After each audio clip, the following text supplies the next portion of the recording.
Good morning सभी बच्चों को। देखो हमारा फर्स्ट वाला वीडियो कल था जिसमें हमने चैप्टर 1 से लेकर 5 तक देखा था और कुछ चीज़ें बच गई थी वो आज हम देख लेंगे।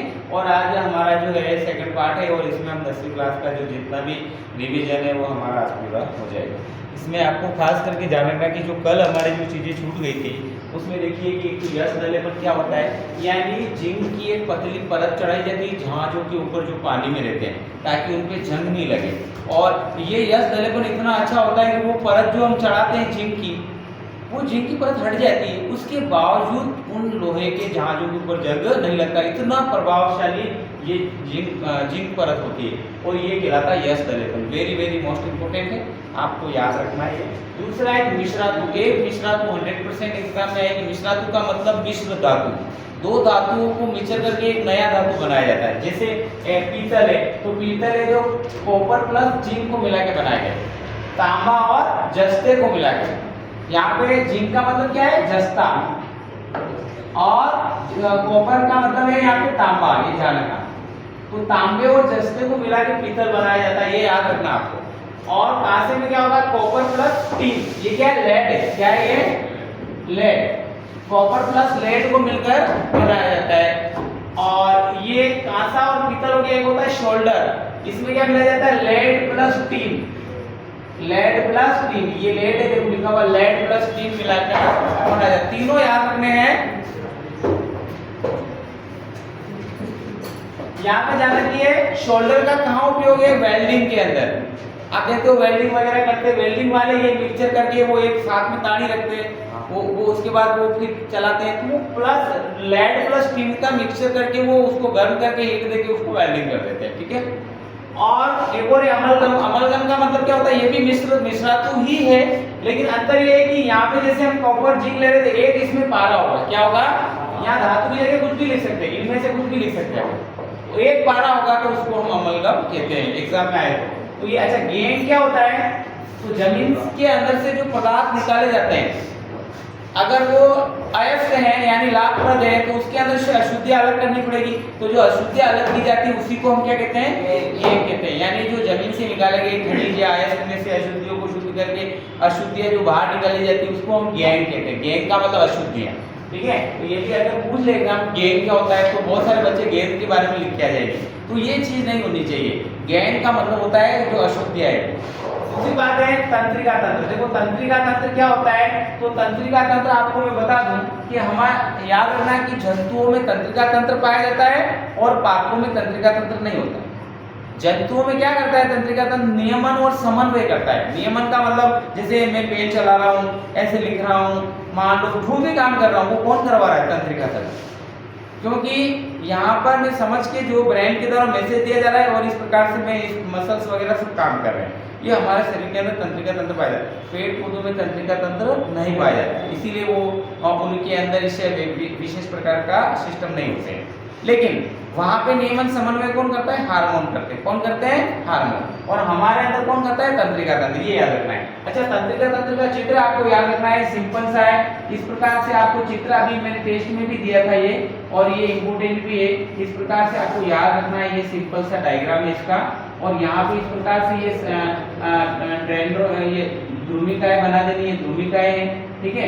और ये ध्रुमिका के साथ ये क्या है, इसका कोशिका काय है, और इसके अंदर क्या पाया जाता है, केंद्रक पाया जाता है। और ये क्या है, तंत्रिकाक्ष है।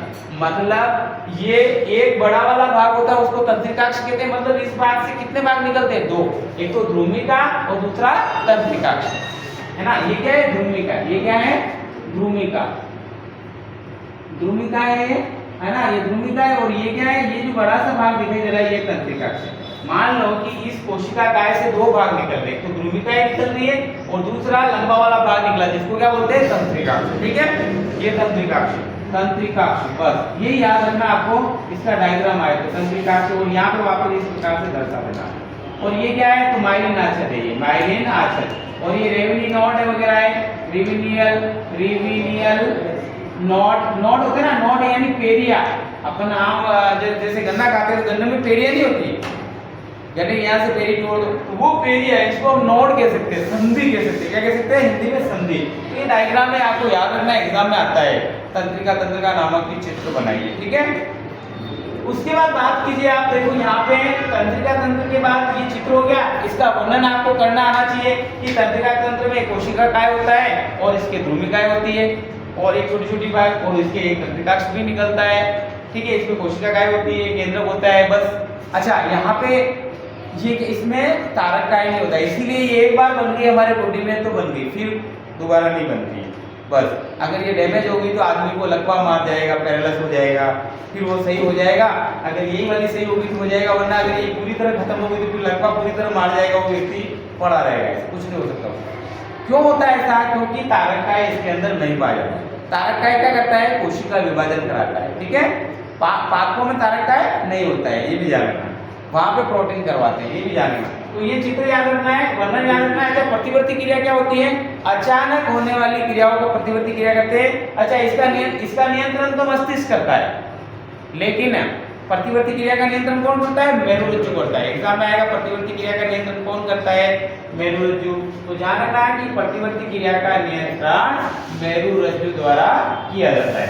अच्छा, तंत्रिका तंत्र का नियंत्रण किसके द्वारा किया जाता है? तो मस्तिष्क द्वारा, मस्तिष्क करता है, ठीक है, ये याद रखना। अच्छा, मस्तिष्क का अगर डायग्राम आ जाए एग्जाम में कि भाई मस्तिष्क का डायग्राम बनाओ, तो याद रखना मस्तिष्क का डायग्राम ऐसे बना सकते हो आप। देखिए, सिंपल सा फंडा है, कुछ भी नहीं है। आपको इस प्रकार से देखो, आगे ये ऐसे होता है, ऐसे होता है ना, अपन ऐसे ही बनाएंगे, देखना कुछ भी नहीं करना है, ज्यादा सोचना नहीं है, ऐसे बना देना है ना। उसके बाद आपको यहाँ कान के यहाँ कान होता है, आपको पता है ये कान होता है, कान के यहाँ अपन ने क्या कर रखा देखा होगा, बहुत फैशन चल रहा है, एक फूल लगाते हैं ना कान के यहाँ, है ना, तो अपन फूल लगा देते हैं, लो एक फूल बनाएंगे, ये ऐसा तो बना ही सकते हो आप, ज्यादा मतलब कॉम्प्लिकेट नहीं है। उसके बाद इस प्रकार से कुछ संरचनाएं बना दो और आपको यहाँ पे डायनेक्सेफेलोन बना देना है इस प्रकार से, एक हाइपोथैलेमस बना देना है इससे, और हाइपोथैलेमस के नीचे एक फ्यूज ग्रंथि बना देना है। इस प्रकार से आप संरचना बना सकते हो। उसके बाद आप यूं करके संरचना बना सकते हो, ये वाली है ना। ये क्या है आपको पता होना चाहिए, मेडुला ऑब्लांगेटा। क्या है ये? Medulla oblongata. और इस प्रकार से आप सीवनी बना सकते हो इसके अंदर, ये आपका ब्रेन बन के तैयार हो गया है ना। सिंपल है, बहुत अच्छा डायग्राम। इसको क्या बोलेंगे सबको पता है, आगे वाला भाग अग्र मस्तिष्क, ये वाला कौन होगा? मध्य मस्तिष्क, ये कौन होगा? पश्च मस्तिष्क। कोई याद करने की जरूरत ही नहीं है ना। आगे, मध्य और पीछे सब याद है ना मेरे, ये तो लिख ही सकते हैं अपन। अच्छा, ये क्या है? तो ये तो अभी बताया था मैंने, डायनसेफेलोन है, ये डायनसेफेलोन है, डायनसेफेलोन। इसके नीचे ये क्या है? Hypothalamus, hypothalamus. ये क्या है? ये पीयूष ग्रंथि है नीचे। ऊपर क्या होती है? पीनियल ग्रंथि होती है। ये क्या है? तो जानना ये अनुमस्तिष्क है। और ये क्या है? तो मेडुला, मेडुला ऑब्लांगेटा, अनुमस्तिष्क। समझ में आ गया? ये इतना आपको याद रखना है, और कुछ भी याद नहीं रखना है, मतलब इतना नामांकन कर दिया काफी है। समझ गए? अग्र, मध्य और पश्च। यहाँ पे क्या है? डायनसेफेलोन, पीयूष ग्रंथि, वो नीचे की तरफ, ऊपर की तरफ पीनियल ग्रंथि। उसके बाद ये यहाँ पे अनुमस्तिष्क हो गया, फिर ये नीचे हाइपोथैलेमस था, ही मैंने बता दिया था, और यहाँ पे ये मेडुला। हाइपोथैलेमस क्यों बताया? क्योंकि मेन ब्रेन का मेन भाग होता है, पूरी सभी तंत्रिकाओं का नियंत्रण करता है, ठीक है। तो ये चित्र आएगा, जानना। मैं साथ के साथ चित्र भी बता रहा हूँ, कल चित्र नहीं बताया था मैंने आपको मैं 10 चित्र से 8 चित्र बताऊंगा, उसमें से आपके सारे चित्र बैठ जाएंगे।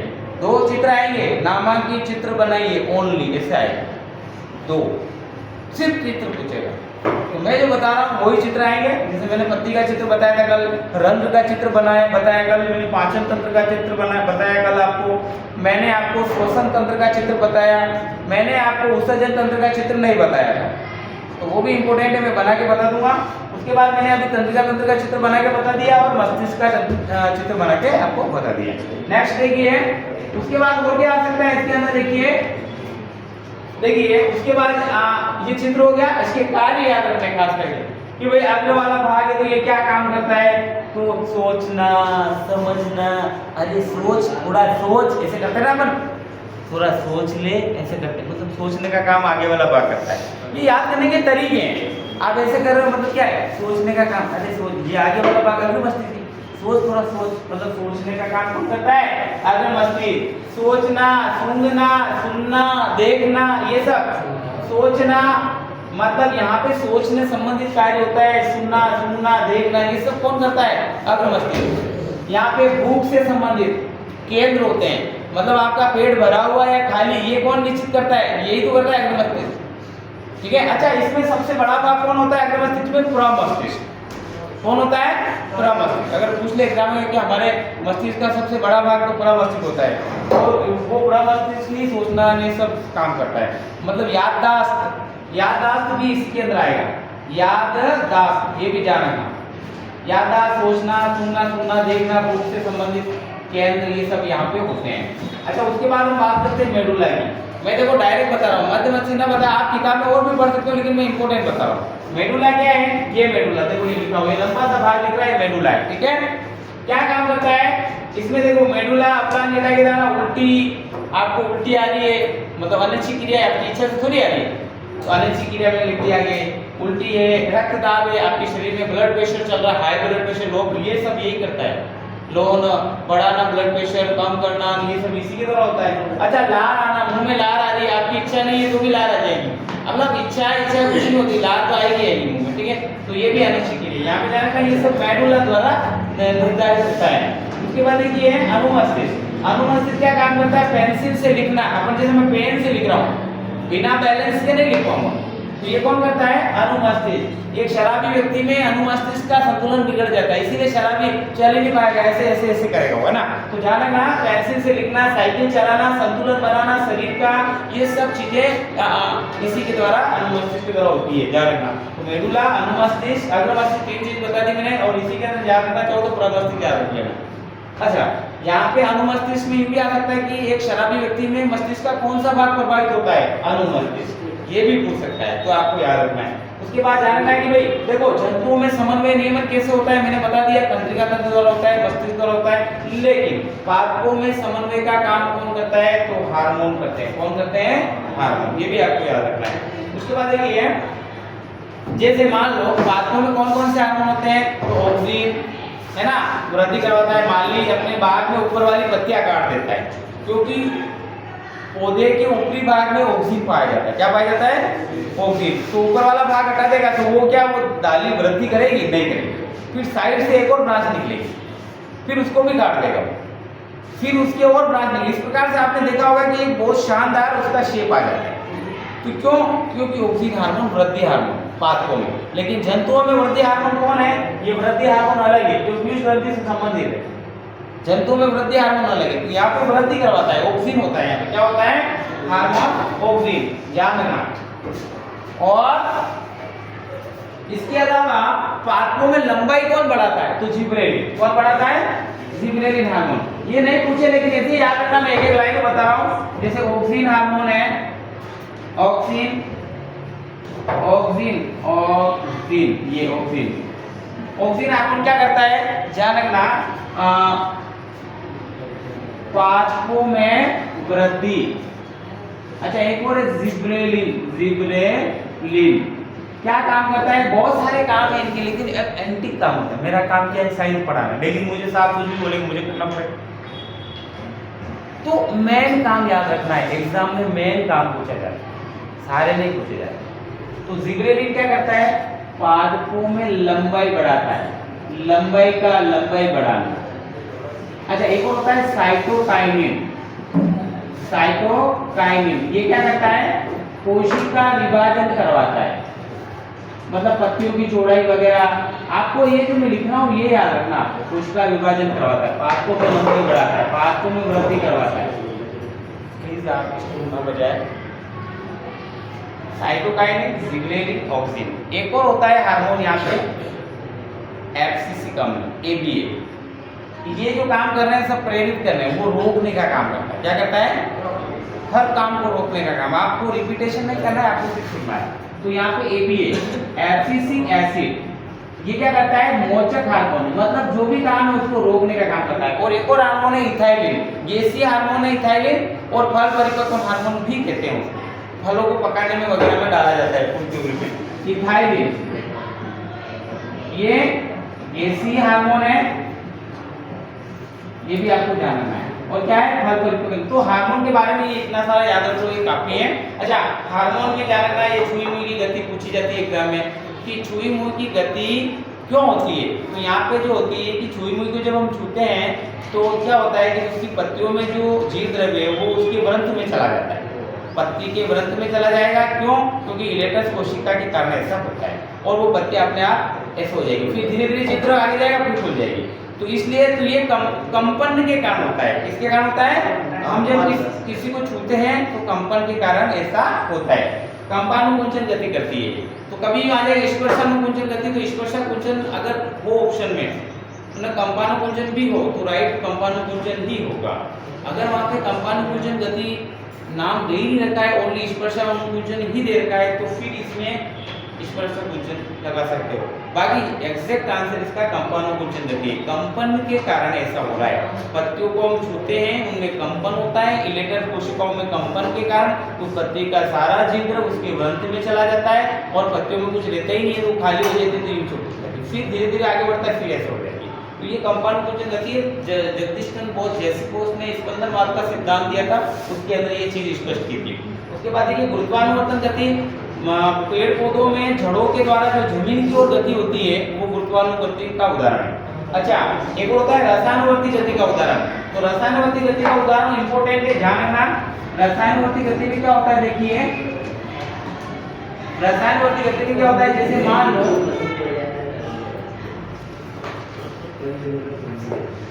रसायनवर्ती गति का उदाहरण बता रहा हूं। रसायनवर्ती मोस्ट इंपोर्टेंट है, एग्जाम में कितनी बार आया हुआ। रसायनों का मतलब क्या है? जैसे मान लो यहाँ से ये परागकोश है और यहाँ से परागकण यहाँ आया, परागकण, ये परागकण है, और यहाँ पे आने के बाद ये क्या होगा? अंकुरित होगा। अंकुरित होगा तो क्या होगा? अंकुरण होगा, और अंकुरण होने के बाद ये जब पराग नलिका निकलेगी यहाँ से, क्योंकि अंकुरित होगा तो आपको पता होना चाहिए कि ये पराग नलिका निकलेगी इस प्रकार से, है ना। तो इसमें दो केंद्र होते हैं, एक जनक केंद्र का एक केंद्र, तो वो नीचे जा रहे हैं, तो ये फिक्स डायरेक्शन है कि यूं जा रहे और यहाँ से यूं घूमेंगे और इसके अंदर एंट्री करने की कोशिश करेंगे, ये बीजांड है ना। तो ये कोई ऐसे कोई निर्देशित कर रहा है कि आप यूं चलो, फिर यूं चलो, यूं चलो, कैसे हो रहा है ये सब? रसायन के माध्यम से। एक केमिकल है यहाँ पे जो इसको इंडिकेट कर रहा है कि आप इधर जाइए, फिर यहाँ से फिर यूं भेज रहा है थोड़ा सा, फिर धीरे धीरे इंडिकेट कर रहा है कि आप घूमिए यहाँ से, और पूरा घूमने के बाद ये इस प्रकार से अंदर प्रवेश कर जाती है। आप समझोगे, मतलब रसायन, किसी को रसायन होती, तो एग्जाम में आएगा रसायन गति का क्या उदाहरण है? परागकणों का, परागकण का अंकुरित होकर वर्तिकाग्र में प्रवेश करना और बीजांड के अंदर प्रवेश करना, कुछ भी आ सकता है। वेरी वेरी मोस्ट इंपोर्टेंट है, याद रखना ये वाला। एग्जाम में चित्र आया था पिछले बार, रासायनिक गति का चित्र बनाइए, है ना, परागकणों का, ये इंपोर्टेंट है, दो जगह आता है इसका प्रश्न, ठीक है। लिखना नहीं बेटा, आराम से लिख लेना, कोई बात नहीं। तो वर्तिकाग्र पर परागकणों का अंकुरण मैंने बता दिया है, और यही रसायनिक गति का उदाहरण ये नीचे बता रखा मैंने, सेम है दोनों, ठीक है। अच्छा, उसके बाद हम बात करते हैं, यहाँ पे ये चीजें मैंने बता दी आपको। उसके बाद अब ये जो चीजें हैं, आप आराम से वीडियो को रोक के ये जो चीजें मैंने बताई ये घर पे लिख सकते हो। उसके बाद देखिए जंतु हार्मोन कौन कौन से हैं। एक जंतु हार्मोन फिक्स है, हंसाली आ रहा है, छोटे छोटे प्रश्नों की बात कर रहा हूं मैं, बड़ा प्रश्न तो आएगा तो आप लिख दोगे। अब जैसे मान लो वृद्धि हार्मोन आ गया, कौन सी ग्रंथि रिलीज करती है? पीयूष ग्रंथि रिलीज करती है। कहाँ होती है? मस्तिष्क में, अभी बताया था मैंने आपको, मस्तिष्क में होती है ना। डायनसेफेलोन के नीचे, हाइपोथैलेमस के नीचे एक ग्रंथ के द्वारा लटकी रहती है नीचे। और पूछे तो कहाँ होती है? सेला टर्सिका गर्भ के अंदर। और पूछे तो, है ना, इतना सारा याद नहीं पूछे तो वैसे पीयूष ग्रंथि, वृद्धि हार्मोन, पीयूष ग्रंथि याद रखना है। क्या काम करती है? कमी से क्या होगा? सर्कस के झोंकर रोग हो जाएगा, मिड जेट्स, इंग्लिश में बोलते हैं mid jets, mid jets, circus के झोंकर, छोटे छोटे बावने लोग हो जाते हैं, वो इसकी कमी से होते हैं, वृद्धि हार्मोन की कमी से। अच्छा, अधिकता से क्या होगा? मानव दैत्य के आकार का हो जाएगा। मानव कैसा हो जाएगा? बड़ी बड़ी आंखें, यूं पीछे कुकर निकली हुई, ऐसे बड़ा सा काइटोसिस, एक्रोमेगेली, ऐसे बहुत भयानक नाम है उसके। अपने को इतने भयानक नाम याद नहीं रखने, मानव दैत्य के आकार का हो जाएगा, बस इतना सा याद रखना। तो अधिकता से मानव दैत्याकार हो जाएगा, कमी से छोटा हो जाएगा। ये वृद्धि हार्मोन कहाँ से रिलीज होती है? पीयूष ग्रंथि से, बस इतना याद रखना है। उसके बाद थायराइड ग्रंथि कहाँ होती है? गले में होती है। कौन सा हार्मोन रिलीज करती है? थायरोक्सिन हार्मोन रिलीज करती है। इसकी कमी से क्या होता है? घेंगा रोग हो जाता है, गोइटर हो जाता है, गला फूल जाता है। अधिकता से अगर पूछे आपसे, अधिकता से पूछता नहीं है, लेकिन ऐसा क्यों होता है? आयोडीन की कमी से। ये भी आपको ध्यान रखना है। किसकी कमी से होता है? आयोडीन की कमी से, आयोडीन की कमी के कारण ऐसा होता है। ठीक है, ये भी आपको ध्यान रखना है, आयोडीन की कमी के कारण ऐसा होता है। ठीक है, और थायराइड ग्रंथि इंसुलिन हार्मोन रिलीज करती है। थायराइड ग्रंथि कौन सा? वो अग्नाशय ग्रंथि कौन सा हार्मोन रिलीज करती है? Insulin hormone. इंसुलिन हार्मोन अग्नाशय ग्रंथि से रिलीज होता है और इसकी कमी से आपको पता है मधुमेह रोग हो जाता है, जिसे हम शुगर की बीमारी भी कहते हैं। तो याद रखना है कि भाई इंसुलिन हार्मोन कहां से रिलीज होता है? अग्नाशय ग्रंथि से। इसकी कमी से क्या होता है? डायबिटीज मेलाइटस हो जाता है। एग्जाम में डायबिटीज मेलाइटस भी दे सकता है, मधुमेह भी दे सकता है। इसका एक और नाम है शुगर, शुगर की बीमारी है, चाय पी की कम है, आपने देखा होगा। तो ये सब यही है इंसुलिन की कमी से। और वृषण क्या है? तो वृषण ये ग्रंथि है जिससे टेस्टोस्टेरोन हार्मोन रिलीज होता है। ठीक है, और क्या करता है? तो द्वितीय गौण लैंगिक लक्षण निर्धारित करता है। एक लाइन में बोले तो, अगर बहुत सारी लाइनों में बोले तो दाढ़ी मूंछ आना, आवाज का भारी होना, शोल्डर मजबूत होना, ऐसे बहुत सारी, स्मार्टनेस नहीं होना, है ना। और इसमें क्या होगा? अंडाशय में एस्ट्रोजन हार्मोन, ये मादा में, है ना, पतली आवाज होना, है ना, ये सब चीजें जो लक्षण है। तो एक लाइन में क्या कह सकते हैं? द्वितीय गौण लैंगिक लक्षण। एग्जाम में ऐसे भी आ सकता है कि मादा में द्वितीय गौण लैंगिक लक्षण कौन निर्धारित करता है? अंडाशय। नर में कौन द्वितीय लैंगिक लक्षण? अब लोगों को पता ही नहीं है कि द्वितीय लैंगिक लक्षण क्या होते हैं, तो फिर वो इसका आंसर नहीं दे पाए।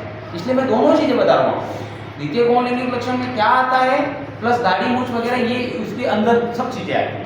तो ये भी आपको ध्यान रखना है। वृषण अंडाशय दोनों इंपोर्टेंट है। इसके बाद हम बात करते हैं इसका चित्र, आपको दोनों का याद रखना है, इंपोर्टेंट है। पिछले साल दोनों डायग्राम आए हुए, नर जनन तंत्र का भी आया हो, मादा जनन का भी आया। 1 मिनट में आप डायग्राम बना सकते हो, आपको कुछ ही नहीं करना है, इस प्रकार से आप बना ही सकते हो। देखो मैं डायग्राम बनाना सिखा रहा हूँ, यहाँ पे आप इस प्रकार से यूं जाओगे, ये ऐसे हो जाएगा। उसके बाद आप इस प्रकार से ये इस प्रकार से एक तरफ दर्शा सकते हो, दोनों तरफ दर्शाने की आवश्यकता नहीं है आपको। इस प्रकार से ये डायग्राम बन गया आपका, बस ये आपका मादा जनन तंत्र बन गया है। ये इधर का आप नहीं बताओ तो चलेगा, कोई दिक्कत नहीं, एक तरफ का आप दर्शा देना, उसको एग्जामिनर को पता होना चाहिए कि आपने क्या बनाया। ये कि ये चीज इधर भी होती है, यहाँ पे आपको इस प्रकार से आप क्या बना सकते हो, ये यूटेरस भी बना सकते हो, गर्भाशय। तो ये क्या है? अब नामांकित जरूर करना, गर्भाशय, यहाँ पे ये हो जाएगा अंडवाहिनी, यहाँ पे हो जाएगा ये अंडाशय, यहाँ पे हो जाएगा ये वेजिना, क्या हो जाएगा? वेजिना। यहाँ पे हो जाएगा ये, मतलब हम कह सकते हैं वेजिना का। ये सारा भाग आपको याद रखना है, बहुत सिंपल डायग्राम है, आपको ये डायग्राम आपको आने चाहिए, क्योंकि ये डायग्राम एग्जाम में पूछे गए अगले साल। और इससे ज्यादा कुछ नहीं पूछता है आपसे, हार्मोन पूछता है, मैंने बता दिया है। यहाँ पे गर्भाशय, अंडवाहिनी, अंडाशय, और ये इस प्रकार से यहाँ पे एंडोमेट्रियम होती है, ये इसका भाग याद रखना। अच्छा, इसी के अलावा आपको नर जनन जो है उसका डायग्राम भी याद रखना है। उसके बाद देखिए और काम की क्या चीज है, देखो ये हार्मोन हो गया हमारे जनन में, हम यहाँ तक आगे थे। उसके बाद हम बात करेंगे जनन, लैंगिक जनन, यानी जनन। जनन किसे कहते हैं? तो अपने समान संतति उत्पन्न करने की प्रक्रिया को जनन कहते हैं। अपने समान यानी पेड़ पौधे भी कहेंगे हमारे समान, तो उनके समान हो जाएगा। तो एक सीधी सी फंडा है कि जनन की परिभाषा क्या हो जाएगी? अपने समान संतति उत्पन्न करने की प्रक्रिया को जनन कहते हैं। जनन कितने प्रकार का होता है? 2 प्रकार का, अलैंगिक जनन, लैंगिक जनन। लैंगिक जनन में क्या होता है? नर और मादा दोनों का सहयोग मिलकर नए संतति की उत्पत्ति होती है। तो वहां पे असूत्र विभाजन भी होता है, क्योंकि आधे आएंगे। अच्छा, निषेचन भी होता है, ये सब घटनाएं लैंगिक। लेकिन अलैंगिक जनन में ऐसी घटनाएं नहीं होती। अलैंगिक जनन में अकेला एक जीव या एकल जीव मिलकर नए जीव का निर्माण करता है, उसे अलैंगिक जनन कहते हैं। उसमें 2 जीव मिलकर कर रहे थे लैंगिक जनन में। अलैंगिक जनन में अकेला जीव मिलकर नए जीव का निर्माण करता है। उसमें असूत्र विभाजन, निषेचन, फर्टिलाइज मतलब संलयन, ऐसी कोई घटनाएं नहीं होती। ये सब चीजें याद होनी चाहिए आपको। एग्जाम में क्या पूछेगा? निषेचन और असूत्र विभाजन जैसी घटनाएं नहीं होती है। निम्न में से कौन से जनन में? नीचे से देगा लैंगिक, लैंगिक, फिर आपको कौन सा याद रखना? लैंगिक। कि निषेचन, और इसमें निषेचन हो ही नहीं रहा है और असूत्र विभाजन भी नहीं होता है इसके अंदर। ठीक है, यहाँ पे जानना कि इसमें कुछ विधियां हैं विखंडन द्वारा। विखंडन का मतलब बहुत सारे टुकड़े कर दो, तो स्पाइरोगाइरा, शैवाल आपको पता ही है, मतलब काई है, काई आपने देखी होगी जी, बारिश के दौरान हम कहीं जाते हैं सम अपन बांध पर, तो आपने देखा होगा हम फिसल जाते हैं, वो काई है।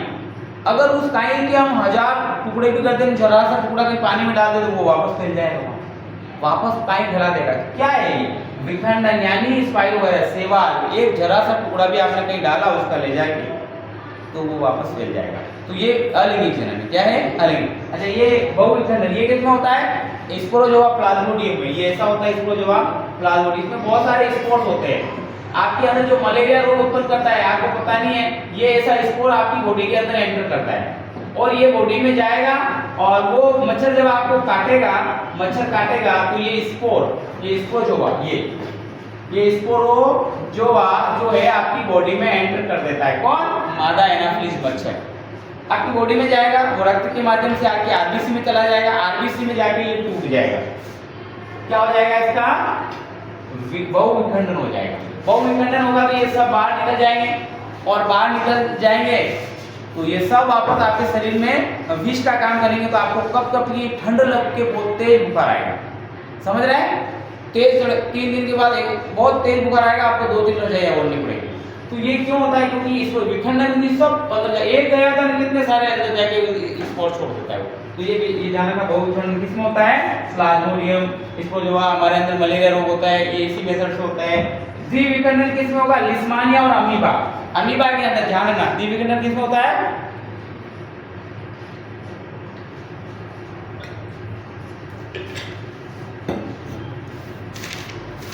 देखिए ये आप देख सकते हो, देखो अमीबा था, अमीबा के अंदर देखो धीरे धीरे यहाँ पे अमीबा क्या है, इसकी आकार निश्चित नहीं होता है, ऐसे होता है। ये खाल बढ़ती जाएगी और धीरे धीरे क्या होगा, ये दोनों, ये अलग हो गया और ये नीचे वाला भाग भी अलग हो जाएगा। समझ गए?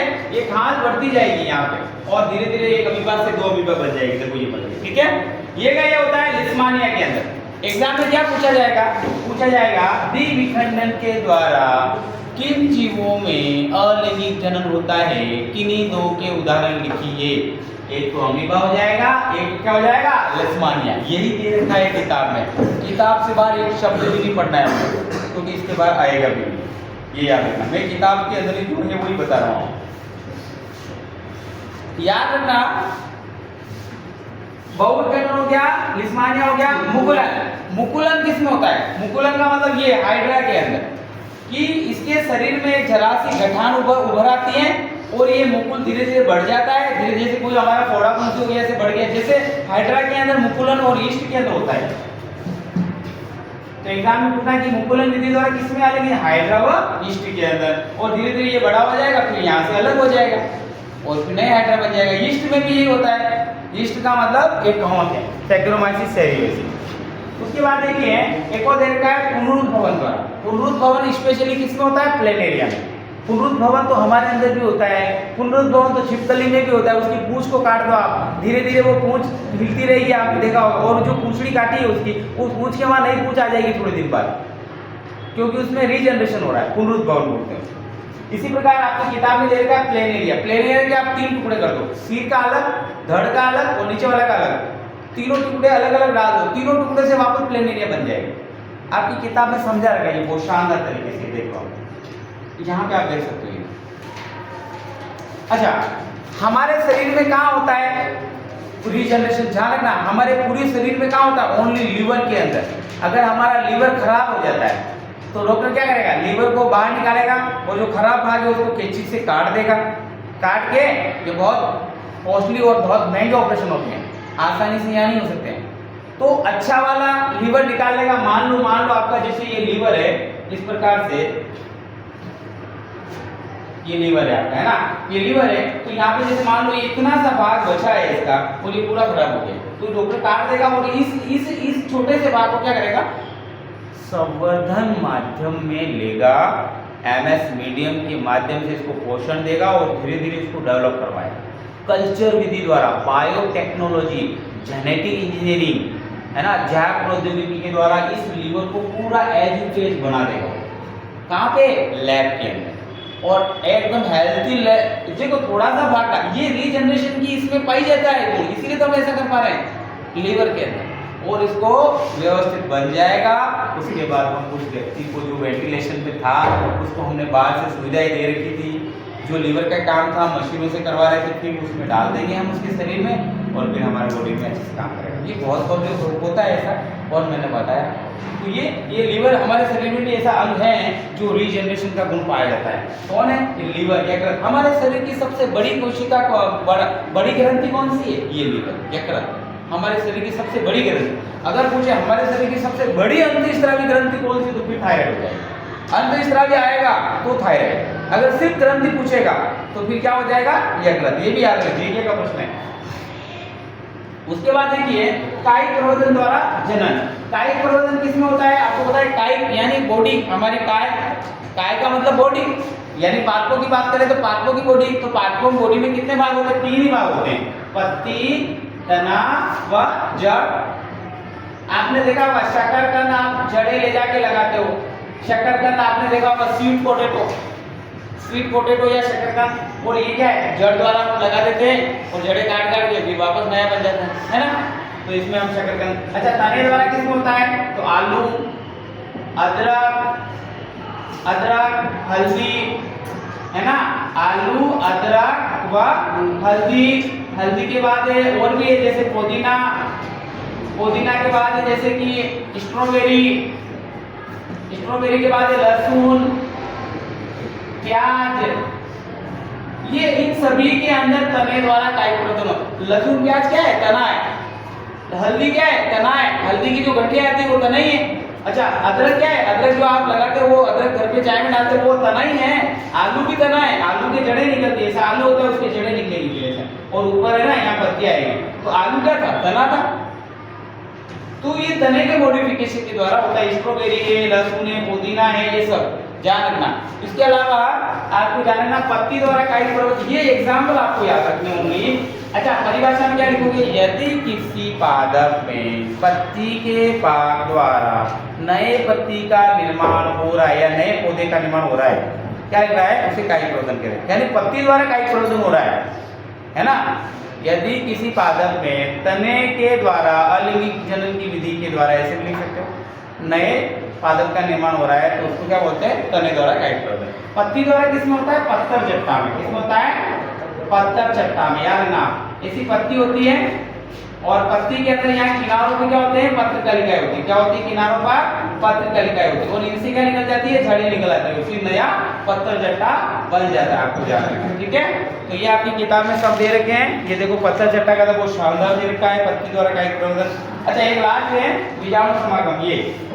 ये कवक में होता है स्पेशली, राइजोपस कवक होता है। राइजोपस, उसमें क्या होता है कि ऊपर डोरी आती है राइजोपस के अंदर, इस प्रकार से डोरी आती है और डोरी में बहुत सारे स्पोर होते हैं, और ये फूट जाएगा तो ये स्पोर सारे नीचे गिरेंगे, और स्पोर सारे नीचे गिरेंगे तो सभी स्पोर से नया कवक राइजोपस बन जाएगा। ठीक है, तो ये ध्यान रखना है, एग्जाम्पल याद रखना है, और ज़्यादा अपने को अंदर नहीं जाना है, छोटी छोटी परिभाषा याद रखनी है। और आपको हो सके तो ये पुष्प की अनुपुष्प काट का चित्र वैसे आगे आदिवासी में आने के चांसेस नहीं है, तो अपने को इस पर ध्यान ज़्यादा नहीं देना है। और ये मैंने ये तो बता ही दिया आपको, पराग नलिका वर्तिका के ऊपर परागकणों का अंकुरण बता दिया ना मैंने, ये तो बताया अभी मैंने आपको, है ना? अभी बताया था, ये बना भी रखा रहेगा। उसके बाद देखिए ये दोनों डायग्राम मैंने बता दिए आपको। उसके बाद हम बात करते हैं आनुवांशिकता, मेंडल वाला चैप्टर। क्या याद रखना है? देखो ये सब चीजें हटा देता हूं जो आपकी हो गया ये। देखो इतना सारा सब रिवीजन मैंने पहले से लिख रखा था ताकि लिखने में समय खराब नहीं होना। ये सब क्यों कर रखा मैंने? सिर्फ तुम्हारे लिए। और मेरे को कोई सर ने थोड़ी प्रेशराइज किया कि आप क्लास लो 2 घंटे मैराथन पढ़ाओ, किसी ने प्रेशराइज किया? मैंने अपने खुद, कल मैंने आप देखा प्यास लगी तो भी मैंने मना कर दिया। मैं चाहता हूँ कि आपने कुछ भी नहीं पढ़ा हो, अभी भी कर लोगे ना तो भी आप अच्छे अंक लाओगे, प्रश्न यहीं से आएगा। अब देखिए मेंडल की आनुवांशिकता के नियम में क्या प्रश्न बनेंगे? एक तो बनेगा जनक कौन है, पूछेगा आनुवांशिकता का जनक कौन है? मेंडल। अगर ये पूछे कि आधुनिक आनुवांशिकता का जनक कौन है, अगर आधुनिक शब्द आ गया है फिर आपको आंसर क्या लगाना है? बैटसन। आधुनिक शब्द आ गया तो बैटसन लगाना है। डायरेक्ट जनक पूछे तो मेंडल। वैसे मेंडल ही पूछता है, आधुनिक नहीं पूछता है छोटी क्लास में, लेकिन याद हमें पूरा रखना है। मेंडल ने कितने नियम दिए? 2 नियम दिए। एक तो ये वाला प्रभाविता और पृथक्करण का नियम एक ही है, और एक अच्छा प्रभाविता के नियम में क्या किया? एक इसमें जानना यदि पौधे के एक गुण को लेकर यदि पौधे के एक गुण को लेकर कोई क्रॉस करवाया जाता है उसको अपन प्रभाविता का या पृथक्करण का नियम कहते हैं। ठीक है, अब देखना या एकल संकरण कहते हैं। तो एक गुण में क्या हो जाएगा, जैसे लंबाई क्या हो जाएगा, लंबाई के लिए क्या है, दो होती है, एक तो लंबा और एक का बोना, दो ही चीज होती है लंबाई में। तो लंबे के लिए हम कैपिटल टी लेते थे। कैपिटल टी क्यों ले रहे हैं, टाल का मतलब होता है लंबा, टाल का मतलब क्या होता है, इसीलिए हमने टी ले लिया और इसके लिए हमने स्मॉल टी ले लिया। ये दोनों पौधे ले लिए। अब देखिए लंबे पौधे बोने पौधे दोनों में क्रॉस करवाया, तो क्रॉस करवाने के लिए आपको पता है ये कौन सी विधि हो रही है, इसके अंदर लैंगिक जनन होगा ना, तो असूत्री विभाजन होगा। देखो यहाँ पे अलैंगिक जनन विधि है नहीं, यहाँ पे असूत्री विभाजन होगा और ये कैपिटल टी स्मॉल टी ये बन गए। अरे ये समझ आ रहा है, यहाँ पे क्या हुआ, अर्धसूत्री विभाजन। अच्छा अर्धसूत्री विभाजन होगा तो निषेचन भी होगा वापस। निषेचन में क्या होगा, ये वाला इससे जुड़ जाएगा, ये क्या हो गया, निषेचन हो गया। बोल रहे हो ये निषेचन अपन चेकर बोर्ड के द्वारा भी समझ सकते हैं इसको। चेकर बोर्ड का मतलब इस प्रकार से चेंबर बना के ये इधर आप लिख सकते हो स्मॉल टी, इधर कैपिटल टी स्मॉल टी। सारे पौधे कैसे हैं बेटा, अशुद्ध लंबे। कैसे हैं, अशुद्ध लिखना है फिर लंबे। क्यों, क्योंकि देखो यहाँ पे आप देखो एक्शन पीढ़ी में लंबापन बोनेपन पर प्रभावी हो गया, बोनेपन को प्रकट होने ही नहीं दिया, इसलिए तो इसको प्रभाविता का नियम कहते हैं हम, क्योंकि लंबापन क्या है, प्रभावी है, दूसरे को हिलने नहीं दे रहा है। जैसे आशीष है वो दिव्यांग को हिलने नहीं दे रहा है, चुपचाप बैठ जाओ। ऐसे प्रभाविता का नियम, प्रभाव है उसका, है ना। तो प्रभाविता का नियम का मतलब है कि उसको वो दबा के रखना। ठीक है, तो ये प्रभाविता का नियम हो गया। तो आपको नीचे लिखना है कि F1 पीढ़ी में लंबापन प्रभावी है बोनेपन के ऊपर, इसीलिए इसको प्रभाविता का नियम कहते हैं। फिर हमने क्या किया, इन्हीं पौधों के अंदर स्वपरागण करा दिया। क्या करा दिया, स्वपरागण। अब मैंने दो पौधे ले लिए, कैपिटल टी स्मॉल टी, ये दो ले लिए, ये दोनों ले लिए। फिर क्रॉस करवाया तो पहले क्या करेंगे अपन, वही असूत्री विभाजन, तो ये अलग अलग हो गए थे, कोई हो गए हैं। अच्छा उसके बाद वापस हम क्या करेंगे, ये तो असूत्री विभाजन हो गया। अच्छा ये क्या कहलाते हैं, युग्मक कहलाते हैं। क्या कहलाते हैं, युग्मक। यहाँ पे लोग गॉड बना, तो ये बना दिया लोग, ये कैपिटल टी स्मॉल टी फिर मिला लो, ये कैपिटल टी स्मॉल टी ये आएगा। सब बताने का मैंने। अच्छा एक पौधा कैसा है, कैपिटल टी, दो पौधे कैसे हैं, कैपिटल टी स्मॉल टी, और एक पौधा कैसा है, स्मॉल टी। तो देखो 1 2 1 यही है। ये क्या आ गया, जीन अनुपात। देखो मैंने लिख रखा है जीन अनुपात, लिख रखा। अच्छा लक्षण अनुपात देखो कैसे देखेंगे, शुद्ध अशुद्ध की बात नहीं करेंगे, ये भी लंबा है, ये भी लंबा है। देखो लंबे एक है, ये अशुद्ध लंबे, ये शुद्ध लंबे। तो तीन पौधे कैसे हुए, लंबे, और एक पौधा कैसा हुआ, बोला। तो देखो लक्षण अनुपात कैसा हुआ। अगर आपसे पूछे कि लक्षण अनुपात किसे कहते हैं, अगर परिभाषा पूछे, बाहर से देखने पर जो पौधे के अंदर लक्षण दिखाई देते हैं उसको हम लक्षण अनुपात कहते हैं। क्या बोला मैंने, बाहर से देखने पर पौधे के अंदर जो लक्षण दिखाई देते हैं, मान लो मैंने दूर से देखा 3 पौधे लंबे दिखाई दे रहे हैं और एक बोना दिखाई दे रहा है, तो 3 अनुपात 1। तो लक्षण अनुपात की परिभाषा यही लिखनी। और जीन में क्या लिखोगे, आंतरिक संरचना को देखा जाता है। ठीक है, आंतरिक, जैसे कि शुद्ध अशुद्ध वगैरह। ठीक है, तो ये याद रखना है इतना सा। अच्छा पृथक्करण का नियम क्यों कहते हैं इसको, क्योंकि F2 पीढ़ी में सारे गुणों वाले पौधे प्रकट हो जाते हैं और पृथक हो जाते हैं, इसीलिए इसको पृथक्करण का नियम भी कहते हैं। और प्रभाविता और पृथक्करण को दोनों को मिला के एक का संकरण हो गया। ये मेंडल का एक नियम हो गया। और एक ये पूछेगा नहीं एग्जाम में, कौन सा पूछेगा, ये वाला इंपोर्टेंट है भाई, चेकर बोर्ड वाला। पौधे के दो गुणों को लेकर अगर कोई क्रॉस करवाया जाता है तो उसको द्विसंकरण कहते हैं। ये भी याद रखना, जैसे बीज का आकार और बीज का रंग, जैसे बीज का आकार व बीज का रंग। रंग में क्या हो जाएगा, मान लो रंग में हो जाएगा एक पीला और एक हो जाएगा गोल पीले झुर्रीदार हरे। तो यहाँ पर हो जाएगा गोल, आकार में गोल या झुर्रीदार। गोल के लिए हम क्या ले लें, आर, क्योंकि राउंड का मतलब गोल, और यहाँ पे स्मॉल आर हो जाएगा, और यहाँ पीले के लिए येलो, येलो का मतलब कैपिटल वाई और स्मॉल वाई ले लिया। अब देखिए यहाँ पे मैं ले रहा हूँ गोल पीले और झुर्रीदार हरे दोनों ले रहा हूँ। तो गोल पीले के लिए लिख सकता हूँ capital R Y Y Y, small R Y Y Y. ये पौधे लिए, ये लिए मैंने कौन से लिए, गोल पीले व झुर्रीदार हरे, ये लिया। अब देखो मैं एक्शन पीडी में क्रॉस करवा रहा हूँ। सबसे पहले क्या करूंगा बोलो, असूत्री विभाजन करेंगे ना। ये तो संतति है, माता पिता है। सबसे पहले क्योंकि लैंगिक चरण है, असूत्री विभाजन होगा सबसे पहले। तो असूत्री विभाजन किया, इधर कैपिटल आर इधर कैपिटल वाई, यही आएगा। देखो इधर क्या आएगा, स्मॉल आर स्मॉल वाई, यही आएगा। ये क्या आ गया, युग्मक। और ये क्या हो गया, अर्धसूत्री विभाजन।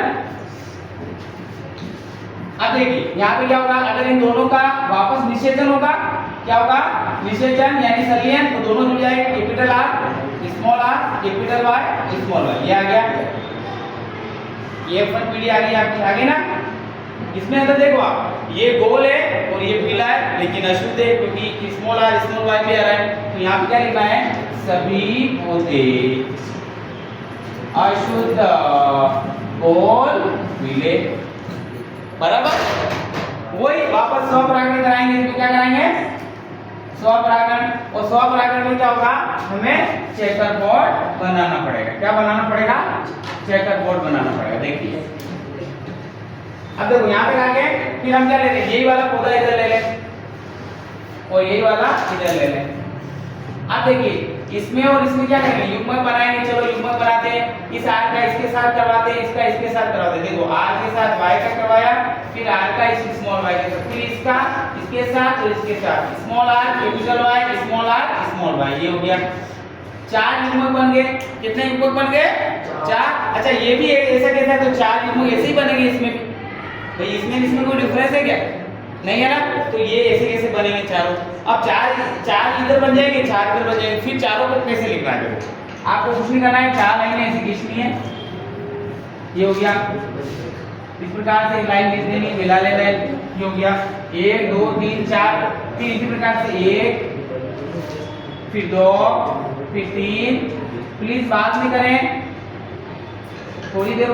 देखो यहाँ पे capital R capital R small R capital Y और स्मॉल वाई, यही है। देखो मैंने चारों यही लिखे, और ये कि ये इधर भी बनेंगे, तो मैं इधर लिख दूंगा उनको, capital R capital Y small R capital Y small Y, ये लिखा। देखो अब आपको मिलान कर लेना, जहां पर भी आपको कैपिटल आर दिख जाए गोल ही होगा, जहां पर आपको कैपिटल वाई दिख जाए वो पीला ही होगा, ये याद रखना है आपको। तो यहाँ पे जैसे मान लो जैसे ये आया, देखो इसमें तो आ रहा है, इधर से इधर मिलाना है, इधर से इधर मिलाना, मतलब इधर का इधर, ये से मिलान करना है। तो इस प्रकार से मिलान करोगे आप, तो सारा बना देना है। फिर नीचे क्या आएगा, 9 पौधे ऐसे आएंगे जो गोल पीले होंगे, 3 गोल झुर्रीदार होंगे, और 3 कैसे होंगे, पीले हरे होंगे, और एक कैसा होगा, अशुद्ध होगा, झुर्रीदार हरा होगा। तो 9 अनुपात 3 अनुपात 3 अनुपात 1 लक्षण अनुपात होगा, और जीन अनुपात कितना होगा, 12 24 12 12 1। फिर बीच में डॉट लग, 12 24 12 12 1। याद रखना, यहाँ से छोटे प्रश्न आते हैं। ये स्वतंत्र अपयम का नियम है, very very most important, 101% exam में आएगा, ये गारंटी से कह रहा हूं मैं आपको। लिंग निर्धारण आने की संभावनाएं बहुत कम है, अर्धवार्षिक में आ गया, ठीक है, लेकिन ये आने की चांसेस है। लिंग निर्धारण में आपको पता है 46 गुणसूत्र माता में, 46 पिता में, फिर 23 हो जाएंगे, 22 हो जाएंगे, 22 जोड़े मतलब 1 से 23, फिर इधर से 23 आएंगे, इधर फिर 46 हो जाएंगे, है ना। लड़का लड़की होने की प्रायिकता 50% रहेगी, आपको पता है, बहुत सरल है। लेकिन ये आपको याद रखना है बेटा, इसमें छोटे प्रश्न भी आएंगे, ये सब इम्पोर्टेंट है। और ये चेकर बोर्ड वाला आपको खास करके अच्छे से रट लेना है, क्योंकि वो ही वेरी मोस्ट इंपोर्टेंट है, ठीक है। तो ये हमारा चेकर बोर्ड हो गया। उसके बाद इसमें एक टॉपिक और बच रहा है, लिंग निर्धारण। तो उसमें आपको जानना है कि लिंग का निर्धारण कौन करता है, तो पुरुष करता है। कौन करता है, पुरुष, क्योंकि वाई क्रोमोसोम उसी से आता है। ये आपको उसमें कभी आ जाए तो लिखना है। तो उसमें कुछ नहीं, 46 गुणसूत्र होते हैं, इधर भी 46 का मतलब क्या है, एक जोड़ी तो लिंग गुणसूत्र होते हैं, बाकी 22 होते हैं, तो 22 जोड़ी यानी 23 जोड़ी होते हैं। तो 46 गुणसूत्र में हम कह सकते हैं 22, यहाँ पे जाना है 44 plus x x 44 plus X Y. मान लो ये नर है और ये मादा है, ये गुणसूत्र है। तो 46 का मतलब क्या है? 44 प्लस 1 44 42 46 44 42 46। फिर क्या करना है आपको? यहाँ पे अर्धसूत्री विभाजन होगा। क्या होगा? अर्धसूत्री विभाजन। तो 22 प्लस 1 इधर आएगा, 22 प्लस 1 इधर आएगा। देखो इन दोनों में आधे आधे हो गए ना, 22 बाई 44 1 इधर आ गया, ठीक है। इधर भी यही होगा, 22 प्लस x और 22 प्लस y, यही होगा। फिर आपको कुछ नहीं करना है, ऐसे चेकर बोर्ड बना देना है, बहुत सिंपल है। यहाँ पे ये दोनों लिख देने और यहाँ पे ये दोनों लिख देने। ये 22 plus x 22 plus y 22 plus x 22 plus x, फिर मिलान कर दो 44 प्लस x इधर से, फिर इधर से ये आएगा तो 44 प्लस xy, फिर इधर से 44 प्लस xx और 44 प्लस xy, मतलब एक xy इधर एक। तो यानी पुत्र और पुत्री होने की संभावना कितनी है?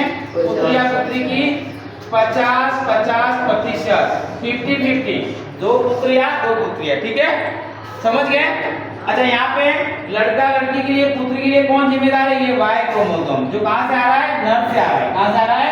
तो एग्जाम में आपको लिखना पड़ेगा। लिंग निर्धारण कौन करता है? Y। क्यों? क्योंकि Y इधर से।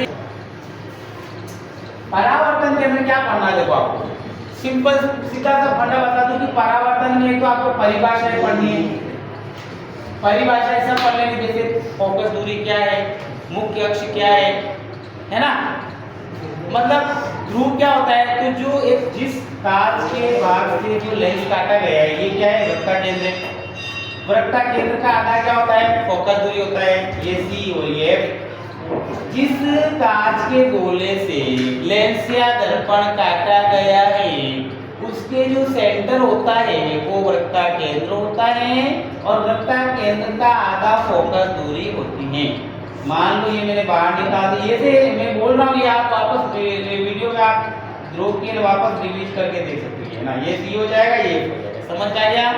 अच्छा, ये जो मुख्य मेन लाइन होती है उसको मुख्य अक्ष कहते हैं, और जो लेंस या दर्पण है उसका मेन जो मध्य बिंदु होता है वो क्या होता है? ध्रुव होता है। ये सब परिभाषाएं बता दी, और ये फोकस बता दिया, वृत्ता केंद्र बता दिया, ये मुख्य अक्ष बता दिया और ध्रुव बता दिया, चार परिभाषाएं बता दी ना। सिंपल है, मैं लिखाऊंगा नहीं। अच्छा, यहाँ पे परावर्तन की परिभाषा होगी। उसके बाद आपको क्या याद रखना है? परावर्तन के अंदर आपको याद रखना है अवतल दर्पण में प्रतिबिंब का बनना, क्योंकि देखो अवतल दर्पण में प्रतिबिंब कैसे बनते हैं? सीधा सा फंडा बता दूं मैं आपको। मान लो ये दर्पण है ना, अब दर्पण है इस प्रकार से, इधर पॉलिश कर रखी है, कौन सा दर्पण होगा? यानी अंदर दर्शा हुआ भाग परावर्तन अवतल दर्पण है, कौन सा है? ये बात पॉलिश कर रखी है, ठीक है। तो ये मुख्य अक्ष खींच दिया हमने, ये फोकस है इसका, और ये वृत्ता केंद्र इसका। इसका मतलब है डबल, वृत्ता केंद्र का मतलब क्या है? डबल दूरी। ये 2f भी कह सकते हैं, क्या कह सकते हैं? 2f भी कह सकते हैं, फोकस दूरी की डबल, वृत्ता केंद्र। तो यहाँ पे ध्यान रखना, ये 2f एक होता है। अब मान लो वस्तु यहाँ रखी हुई है, ये अवतल दर्पण में प्रतिबिंब कैसे बनता है?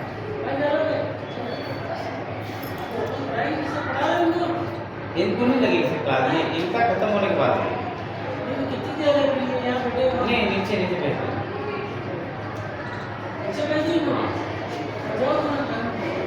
तो देखो जब यहाँ पे देखो ना, कोई बात नहीं चलता है, यहाँ पे देखिए इस प्रकार से जा रही है प्रकाश में, और आप फोकस से गुजर रही है, फिर यहाँ से इस प्रकार से कोई प्रकाश किरण जा रही है और यहाँ से गुजर रही है। आप अगर ये वाला नियम लगाओगे ना, क्योंकि अनंत पे कोई वस्तु रखी हुई है, तो अनंत पे कोई वस्तु तो दिखाई दे नहीं रही आपको, दे रही क्या? नहीं दे रही। तो देखो इस प्रकार से इधर से भी प्रकाश किरण समानांतर जाएगी तो फोकस से गुजरेगी, इधर भी समानांतर जाएगी तो फोकस से ये गुजर जाएगी। मतलब पराव आपतित, ये कौन सी आपतित किरण, कौन सी है? आपतित किरण। ये कौन सी है? परावर्तित। इसे टकराई वापस यूं गई, इधर से आई यूं गई, मतलब यहाँ पे प्रतिबिंब बनेगा। प्रतिबिंब कैसा बनेगा? देखो बिंदु साइज का एक तो बिंदु जैसा दिख रहा है, ये दूसरा इसका। दूसरा वास्तविक, इधर ही बन रहा है तो वास्तविक, इधर बनता तो आभासी ये जानेगा। तो कैसा बनता है वास्तविक। वास्तविक के बाद कैसा बनता है छोटा, वस्तु से बहुत छोटा बन रहा है ना। अब हम वस्तु को ऐसे ऐसे लाएंगे तो प्रतिबिंब अच्छा उल्टा बन रहा है, कैसा बन रहा है उल्टा, ये भी जानेगा। छोटा उल्टा वास्तविक बिंदु साइज का ये याद रखना है प्रतिबिंब, ठीक है। अब जैसे जैसे हम यूं लाएंगे प्रतिबिंब यूं आएगा और प्रतिबिंब का आकार बढ़ता जाएगा, देखना। ये अनंत पे था, आपकी अवतल सारणी दे रखी किताब में, ठीक है।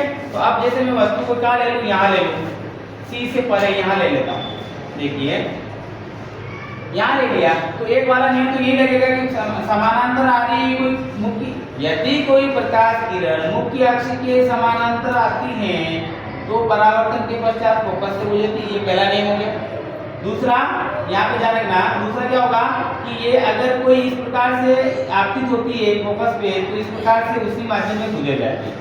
और एक और होता है इसके अंदर कि जितने कोण से आ रही है ध्रुव, जैसे मान लो ध्रुव पे आ रही है उतने ही कोण से गुजर जाती है, ये ध्रुव पे आ रही है, ये चौथा नियम है। तो यहाँ पे क्रॉस कर रहा था तो प्रतिबिंब कहाँ बना, एक से आगे, देखो आगे बढ़ रहा है ना, एक से आगे बढ़ गया। अच्छा कैसा है उल्टा है, देखो ये उल्टा थी, ये सीधा थी, है ना। उसके बाद देखिए वस्तु से तो छोटा ही है तो उल्टा वास्तविक और बिंदु साइज नहीं बढ़ेगा, थोड़ा सा छोटा बनेगा, ठीक है, थोड़ा बढ़ गया। हम कहाँ ले आते हैं वस्तु को, फिर यहाँ ले आते हैं और आगे बढ़ रहे हैं। हम आगे बढ़ेंगे देखो तो क्या होगा, और आगे बढ़ रहे हैं तो देखो इस प्रकार से ये समानांतर हो जाएगी, एक नियम तो यही लगेगा। दूसरा कौन सा लगेगा, दूसरा जानना कि अगर फोकस से आ रही है तो ये ध्रुव से इस प्रकार से गुजरेगी, देखो है ना। तो कहाँ पे बनेगा इसका प्रतिबिंब, तो आपको जानना है कि इसका प्रतिबिंब यहीं पे बनेगा, ठीक है। यहाँ पे वस्तु रखी 2F पे या C पे तो प्रतिबिंब कहाँ बनेगा 2F पे ही बनेगा। तो वस्तु का आकार और बिंब का आकार समान होगा, उल्टा होगा और वास्तविक होगा, ये जानना। कैसा होगा बराबर। अब और आगे जाएंगे तो ये प्रतिबिंब और बड़ा होगा। हम यहाँ आ जाएंगे तो ये इस प्रकार से यही नियम लगेगा और यहाँ पे आप देखोगे इस प्रकार से ये यहाँ पे क्रॉस करेगा, यहाँ पे तो ये बहुत बड़ा हो जाएगा। किताब में देख सकते हो सारे डायग्राम भी दे रखे और सारणी भी समझा रखी। और जब हम F पे आ जाएंगे तो सर्वाधिक बड़ा होगा, F पे आ जाएंगे तो सर्वाधिक बड़ा होगा, ऐसे पता ही नहीं कहाँ पे जा रहा प्रतिबिंब, बहुत बड़ा होगा, ऐसे आवृत्तित होगा, ऐसे बहुत बड़ा होगा। लेकिन जैसे ही हम F से आगे जाएंगे प्रतिबिंब कहाँ चला जाएगा, प्रतिबिंब यहाँ पे बनेगा, जानना ऐसे आती हुई प्रतीत होगी और इस प्रकार से आप देख सकते हो यहाँ पे बनेगा और प्रतिबिंब कैसा हो जाएगा आभासी, सीधा व बहुत बड़ा, है ना। आपकी ये सारणी में सारे दे रखे हैं और चित्र के साथ समझा रखा है। देखो ये सारे 1 2 3 4 5 6 बता दिए मैंने ये, और आपकी सारणी भी दे रखी होगी यहाँ पे, ये यहाँ पे दे रखी है। ये तो चित्र बना के समझा रखे उसने जो मैंने बताया वो, और यहाँ पे ये सारणी समझा रखी, ठीक है। ये सारणी में जो ये सब बता रखा है, देखो लास्ट में लिखा हुआ आभासी व सीधा, तो ये सारी चीजें ये याद रखना है। अच्छा उत्तल दर्पण की बात करें तो दो ही प्रतिबिंब है जो आपको याद करना है, क्योंकि दो ही है, दोनों में यही आभासी व सीधा, आभासी सीधा, ये सारणी याद कर लेना, इसके अलावा आपको देखना नहीं। अच्छा इसमें जो कंडीशन है वो किसमें, ये उत्तल दर्पण है तो अवतल लेंस में ये दिखेगा, और ये जो मैंने बताया ये किसमें अवतल दर्पण में, तो ये चीज आप उत्तल लेंस में देख सकते हो, ठीक है। तो ये आपको एक सारणी याद कर लेनी, ये और दूसरी वाली उत्तल दर्पण की, इन दोनों में से एक आएगा ही आएगा, इन सारणी में से एक प्रश्न आएगा, एक पूछेगा इसमें से। अच्छा दूसरा आपको क्या याद रखना है इसके अंदर, दूसरा आपको फोकस दूरी के ये सवाल याद रखने हैं, ये कि दर्पण का सूत्र क्या है, तो 1/8 बराबर 1/v प्लस 1/u। अगर लेंस का पूछे तो यहाँ पे क्या हो जाएगा माइनस हो जाएगा, ठीक है, ये फंडा है। उसके बाद देखिए अवतल दर्पण का उपयोग क्या है। अच्छा प्रतिबिंब कैसा बनता है, देखो अवतल दर्पण में हमने देखा था वास्तविक बनता है, देखो बहुत बड़ा है ना, उल्टा वहां लिखा हुआ, ठीक है। उत्तल दर्पण में कैसा बनता है, सीधा, छोटा व आभासी, सामान्य बात कर रहे हैं। अच्छा अवतल दर्पण का क्या उपयोग है, तो अवतल दर्पण का हम कहाँ उपयोग करते हैं बताओ। हाँ ध्यान रखना, सर्च टॉर्च के अंदर आगे का ग्लास, मोटरसाइकिल का आगे का ग्लास, और सेविंग दर्पणों में क्या करते हैं, सेविंग करता है जब दंत चिकित्सक दांत को देखने में, दांत को देखता है खराब तो नहीं हो रहा, अवतल दर्पण का उपयोग किया जाता है। कहाँ किया जाता है, ध्यान रखना, दंत चिकित्सक के द्वारा, दंत चिकित्सक के द्वारा। इसके अलावा शेविंग बनाते वक्त शेविंग क्रीमों में शेविंग जो है ना, नहीं वो शेविंग बनाता है वो, उसके द्वारा किया जाता है। और इसके अलावा ध्यान रखना सौर भट्टियों में इसका उपयोग किया जाता है। कहाँ किया जाता है, सौर भट्टियों में, सौर भट्टियों में अवतल दर्पण का उपयोग कहाँ किया जाता है। इसके अलावा जानना टॉर्च के अंदर, सर्च लाइट के अंदर, है ना, टॉर्च, सर्च लाइट और गाड़ी की हेडलाइट याद रखना, ये सब चीजें किताब में लिखी हुई है। सर्च लाइट, टार्च, सौर भट्टियां और दंत चिकित्सक, ये सब याद रखना आपको, ठीक है। शेविंग दर्पण, शेविंग का दर्पण, ये सब याद रखना भाई, किताब में सब दे रखा है। इनमें से एक देखिए पूछ लेगा कौन सा लेंस दर्पण है यहाँ पे, है ना। अच्छा, उत्तल दर्पण में क्या कार्य है, तो उत्तल दर्पण के अंदर ध्यान रखना कि इसका जो उपयोग है मोटरसाइकिल वगैरह में जो साइड का दर्पण लगा होता है पीछे देखने के, उसमें एक तो ये हो जाएगा, और ध्यान रखना ड्राइवर अपने पीछे के वाहनों को देखने में इसका उपयोग करता है, और इसका सीधा प्रतिबिंब बनता है, लिख रहेगा मैंने, सीधा छोटा हुआ आभासी चित्र बनता होगा, ठीक है, ये हो गया। उसके बाद हम बात करते हैं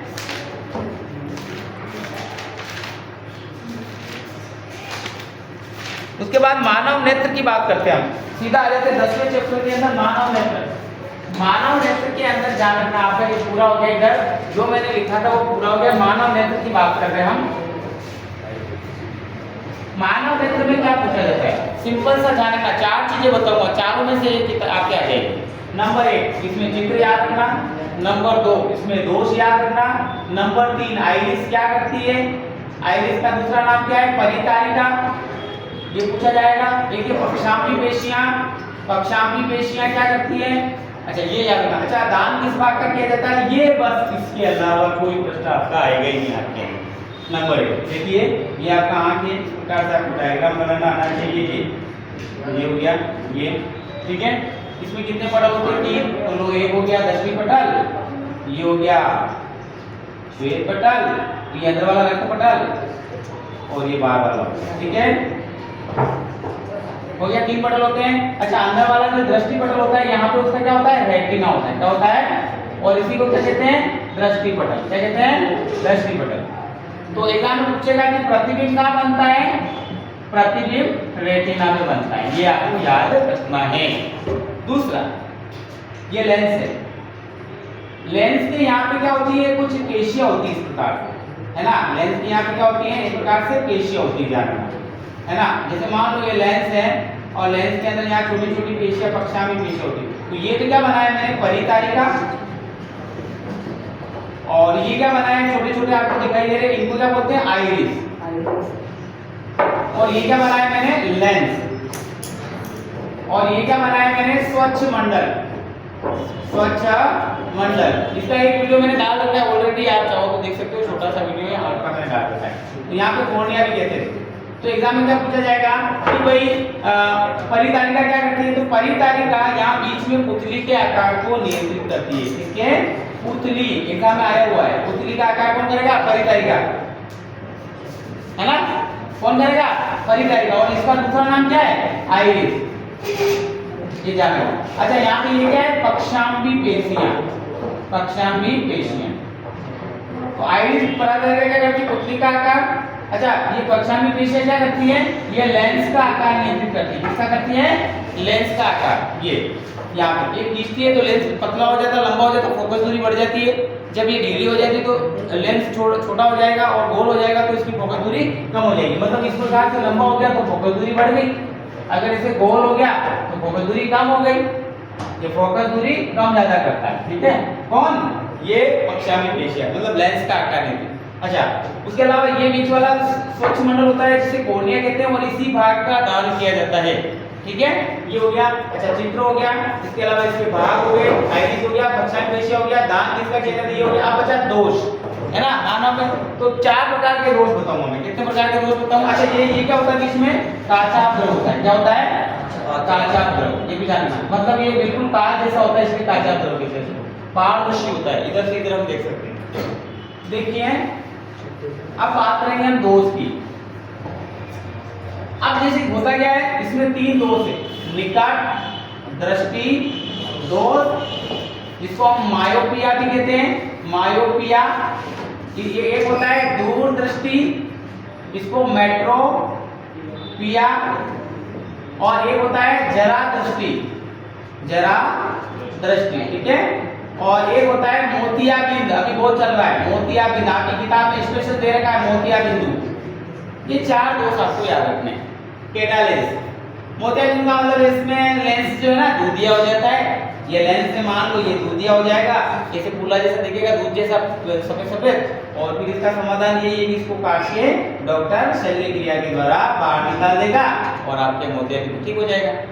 समझ में आएगा? यही लिखना है आपको एग्जाम में आएगा कि आपका लेंस दूधिया हो जाता है, सफेद हो जाता है, डॉक्टर शल्य क्रिया के द्वारा मतलब कैंची से काट के इसको बाहर निकाल देता है, ऑपरेशन कर देता है। ठीक है, मोतियाबिंद हो गया हमारा। दूसरा है निकट दृष्टि दोष। क्या होता है? तो अब प्रतिबिंब कहाँ बनता है? यहाँ बनना है, तो यहाँ नहीं बन के निकट बन जाता है, यहीं पे बन जाता है प्रतिबिंब, इसलिए उसको निकट दृष्टि दोष कहते हैं। इसमें क्या होता है? निकट की वस्तु तो साफ दिखाई देगी और दूर की साफ नहीं दिखाई देगी। निकट की वस्तु साफ दिखाई देगी और दूर की साफ नहीं दिखेगी, नहीं दिखेगी। क्या करना? दूर की साफ नहीं दिखेगी निकट दृष्टि दोष में। तो फिर क्या करना पड़ेगा? हमें कौन सा लेंस प्रयोग करना पड़ेगा? अवतल लेंस, ये वाला। तो ये क्या करेगा? प्रकाश किरणों को इसे फैलाता है, तो ये क्या होगा? प्रतिबिंब यहाँ पे बन जाएगा। ठीक है, तो ये निवारण के लिए कौन सा लेंस लेते हैं? अवतल लेंस, याद रखना। ये हो गया निकट दृष्टि दोष। इसी का नाम है मायोपिया भी कहते हैं इसको। निकट की वस्तु साफ दिखती है, दूर की साफ नहीं दिखती है, हो गया ये अवतल लेंस। अच्छा, दूरदृष्टि में क्या होता है? दूरदृष्टि में याद रखना, दूरदृष्टि में जो प्रतिबिंब है वो दूर बन जाता है, यहाँ बन गया, बनना तो यहाँ चाहिए था, दूर बन जाता है। तो दूरदृष्टि, इसमें क्या होगा? दूर की वस्तु साफ दिखाई देगी लेकिन निकट की साफ नहीं देती। मेरे को जैसे निकट का चश्मा है ना, मेरे को पास वाली साफ नहीं दिखेगी, निकट दृष्टि दोष मतलब दूरदृष्टि दोष है। तो निकट की साफ नहीं दिखाई देती है, दूर की साफ दिखाई देती है। इसमें दूरदृष्टि में मेट्रोपियाटी कहते हैं इसको। इसके निवारण के लिए कौन सा लेंस काम में लिया जाता है? क्या रखना? उत्तल लेंस। ये प्रकाश किरणों को क्या करता है? ऐसे एक बिंदु पर केंद्रित करता है। तो क्या होगा? यहाँ से यहाँ बन जाएगा प्रतिबिंब। कहाँ बन जाएगा? यहाँ, क्योंकि इसका काम ही है प्रकाश किरणों को एक जगह केंद्रित करना। इसका क्या काम है? प्रकाश किरणों को ऐसे फैलाना। ठीक है, तो ये अलग अलग है ना, ये अभिसारी लेंस है, ये अपसारी लेंस है, इसका दूसरा नाम भी है अभिसारी। अपसारी भी आ जाए जानना है, इसको क्या बोलेंगे? अभिसारी, इसको बोलेंगे अपसारी लेंस। अपसारी, इसका क्या नाम है? अभिसारी। इसका क्या नाम है? अवतल लेंस। इसका क्या है? उत्तल लेंस। तो ये दूरदृष्टि हो गया। अच्छा, दरादृष्टि में क्या होता है? दोनों प्रकार की बीमारी होती है, निकट और दूर दोनों ही साफ नहीं दिखाई देते, उसको जरा दे। इसमें क्या कहते हैं? बायफोकल लेंस लगता है। जैसे मेरे लगता है, मैं भूल गया लगाना, है ना, तो चश्मे लगाने भूल गए। तो इसमें देखो मेरे इसमें क्या है कि नीचे भी टिक्का लगी हुई, ऊपर भी लगी हुई, तो इसको जरा दृष्टि दोष कहते हैं। ठीक है, तो ये हमारा जो चश्मा लगा हुआ है जरा दृष्टि दोनों, तो ये हो गया जरा दृष्टि निकट। ये लेंस का जो है ये आंख वाला जो कुछ हो गया। अच्छा, समझन क्षमता क्या होती है? तो आंख के द्वारा निकट देखने की क्षमता और आंख के द्वारा दूर देखने की जो क्षमता होती है उसको समझन क्षमता कहते हैं। निकट बिंदु क्या है? 25 सेंटीमीटर और दूर बिंदु क्या है? अनंत। ये भी याद रखना है। निकट बिंदु क्या है उसका? 25 सेंटीमीटर निकट बिंदु, और दूर बिंदु क्या है? अनंत। क्या है? अनंत। ये भी याद रखना।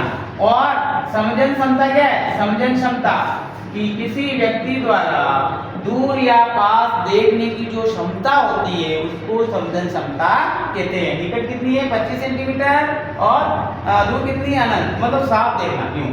तो क्या है समझन क्षमता। उसके बाद देखो, उसके बाद याद रखना, एक याद रखना, वर्ण विक्षेपण क्या होता है? तो प्रकाश का 7 रंगों में बढ़ जाना वर्ण विक्षेपण कहलाता है। और ये वाला डायग्राम आपको बना देना, ठीक है, इंद्रधनुष वाला, ठीक है, प्रिज्म वाला। कि प्रकाश कैसा होता है? 7 सफेद होता है, व्हाइट। प्रकाश का 7 रंगों में विभाजित होना वर्ण विक्षेपण कहलाता है। उसके बाद एक और ध्यान रखना, तारों का टिमटिमाना। तो तारे क्यों टिमटिमाते हैं? तो ध्यान रखना, तारे टिमटिमाने का क्या कारण है? अगर ये भी पूछा जाता है एग्जाम में, आया हुआ ये भी, 1 मिनट में हो जाएगा ज्यादा। आपके अभी चैप्टर आधा 10-15 मिनट का और है बस। देखिए, मान लो ये तारे हैं, है ना, और ये कोई पर्सन खड़ा है, तो उसको टिमटिमाते हुए दिखाई देंगे, है ना। क्यों? क्योंकि यहाँ पे मान लो सघन वायु है, यहाँ पे वापस विरल वायु है, तो अपवर्तन होता है। क्या होता है? तो याद रखना, अपवर्तन की घटना के कारण, अपवर्तन के कारण प्रकार से होता है। ठीक है, तो ये कभी प्रकाश की किरण इधर आएगी, कभी इधर आएगी, क्योंकि अपवर्तन में क्या होता है, यदि कोई प्रकाश किरण इधर आ रही है और सघन विरल माध्यम से सघन में जा रही है तो अभिलंब की ओर झुक जाएगी। आना तो यूं चाहिए था उसको, है ना। अगर वापस ये सघन है, ये क्या है, सघन है, सघन माध्यम, और ये विरल, विरल का मतलब हवा, और ये कांच है।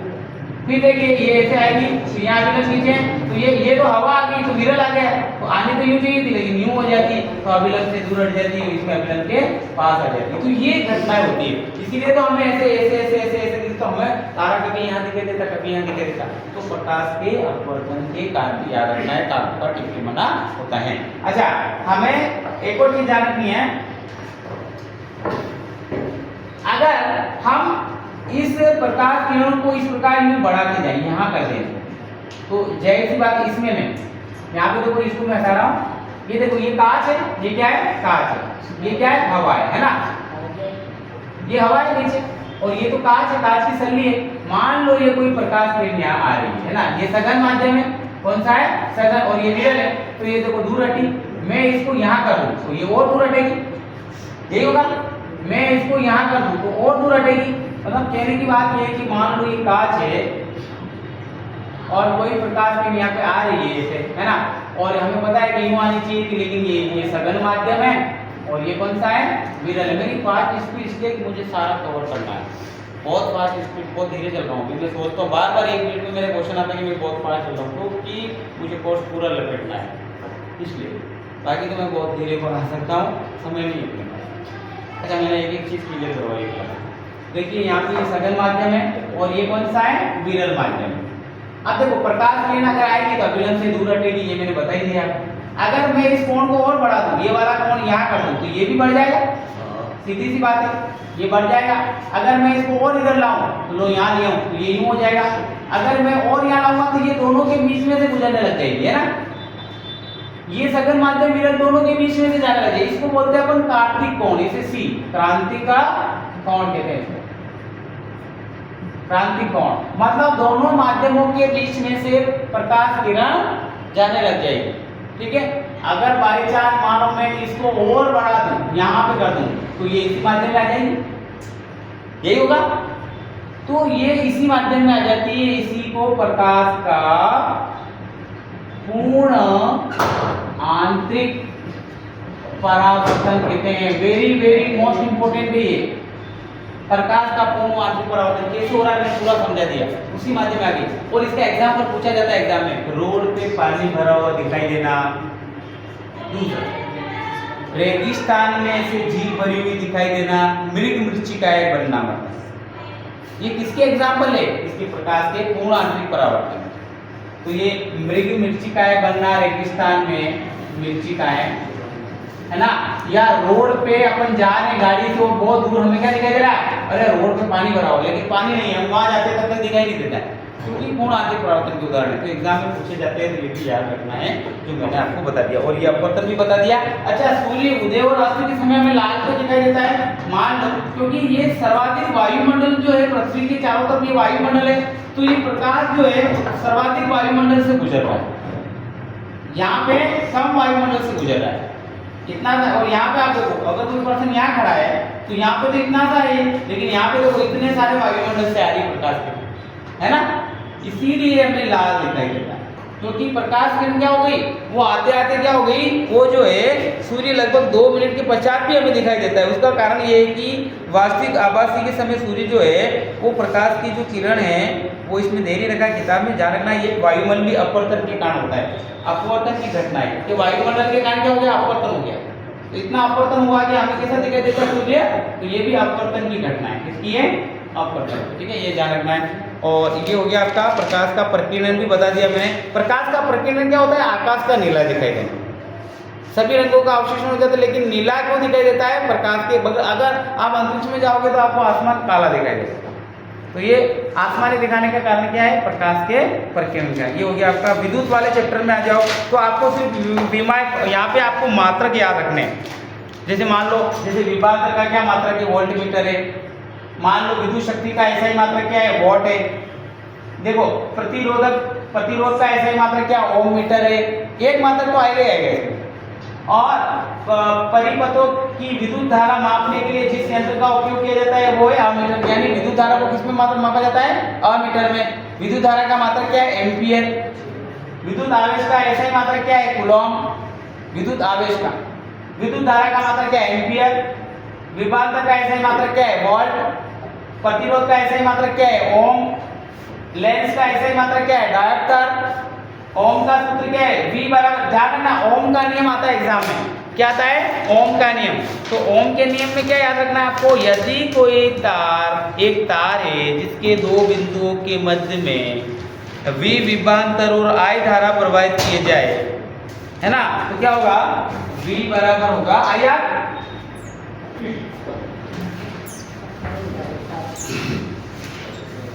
है ना, ओम का नियम।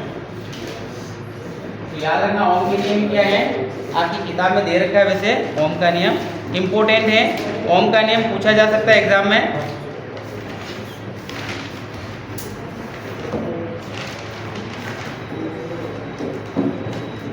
तो आपको याद रखना है कि V समानुपाती क्या होता है I होता है, ये याद रखना। मान लो कोई तार है और इस तार के दो बिंदुओं के मध्य में विभवांतर कितना है V है और इसमें कौन कितनी धारा प्रवाहित हो रही है I हो रही है। तो यानी विभवांतर धारा के क्या होता है समानुपाती होता है, क्या होता है समानुपाती होता है। तो यूं लिख सकते हो आप परिभाषा की, यदि किसी तार में दो बिंदुओं के मध्य में V विभवांतर प्रवाहित हो रहा है और उसमें I धारा प्रवाहित हो रही है और V विभवांतर है, तो उसका प्रति क्या होगा V समानुपाती I होगा। और प्रतिरोध इस तरह हटाओ V I बराबर क्या हो जाएगा समानुपाती स्थिरांक हटाएंगे अपन तो क्या हो जाएगा V बटा समानुपाती स्थिरांक हटा दो, तो यहाँ पे क्या आ जाएगा V बराबर IR हो जाएगा, ठीक है। R क्या है समानुपाती स्थिरांक, क्या है R समानुपाती, V बराबर IR हो जाएगा। उसके बाद आप देखो तो क्या लिख रहे हैं R बराबर क्या हो जाएगा V बटा I, ठीक है। और यहाँ पे अगर I पूछे आपसे तो क्या हो जाएगा I बराबर हो जाएगा V बराबर R, ये आपको सूत्र याद रखना है, ठीक है। तो यहाँ पे ध्यान रखना, इसने क्या लिखेगा V बराबर IR, R बराबर V बटा I, और यहाँ पे लिखा है इसने, है ना। अच्छा विद्युत शक्ति का क्या होता है, तो P बराबर VI, ये एग्जाम में आया हुआ अभी आया था आदिवासी को, P बराबर VI यानी विभवांतर और जो विद्युत धारा उसकी गुणा को हम क्या कहते हैं विद्युत शक्ति कहते हैं, P से निरूपित करते हैं। तो वहाँ पे 3-4 सूत्र आए थे, P बराबर I स्क्वायर R भी होता है और एक और दे रखा है इसमें V स्क्वायर अपॉन R भी होता है, P बराबर V स्क्वायर अपॉन R भी होता है। तो ये सूत्र सभी इसी के, ये तीनों विद्युत शक्ति के तीनों ही सही है, ठीक है। तो ऐसे ध्यान रखना है। उसके अलावा ध्यान रखना है समांतर क्रम क्या होता है, श्रेणी क्रम क्या होता है, उसका सवाल मैंने बता रखा है आपको, और ये हो गया, बस यही बताया था मैंने। उसके बाद एक ये और भी चीजें हैं इसके अंदर। इसके अलावा आप ज़्यादा सवालों में मत घुसना, अगर आपको सारी चीज़ें क्लियर है तो ही सवाल में जाना, बाकी मत जाना, ठीक है। जो सरल सरल सवालों को देख लेना, क्योंकि आपको अगर लगता है सवाल नहीं आ रहे हैं, बाकी सवाल करने चाहिए आपको। अगर अगला है हमारा पर्यावरण, हमारे पर्यावरण लास्ट चैप्टर है हमारा, इसमें से क्या पूछा जाता है, इसमें जाना है एक तो ozone. Ozone very very most important है ना। ओजोन का मतलब क्या है, ऑक्सीजन के 3 अणु मिलकर, यहाँ रखना, ये क्या है पृथ्वी, ये क्या है पृथ्वी, और इसके ऊपर यहाँ ऑक्सीजन के 3 अणु मिलकर एक परत बनाते हैं, ये, और ये सूर्य, ये सन है, क्या है सूर्य। अब देखिए ये पृथ्वी है और यहाँ से ये सूर्य की किरणें आती है, तो इसके अंदर बहुत सारी हानिकारक किरणें आती हैं, पराबैंगनी किरणें। पराबैंगनी किरणें का दूसरा नाम है यूवी रे, है ना। तो ये किरणें क्या होती है, यहाँ पे अवशोषित हो जाती है, पृथ्वी तक नहीं आती। कौन कर रहा है, ये ओजोन कर रहा है। ओजोन क्या होती है, ऑक्सीजन के अणु मिलकर O2 बनाते हैं, और O2 के साथ एक और ऑक्सीजन मिल जाता है तो O3 बनाते हैं, इसे ओजोन अणु कहते हैं। क्या कहते हैं, ओजोन अणु। 3 ऑक्सीजन के अणु मिलकर ओजोन का निर्माण करते हैं।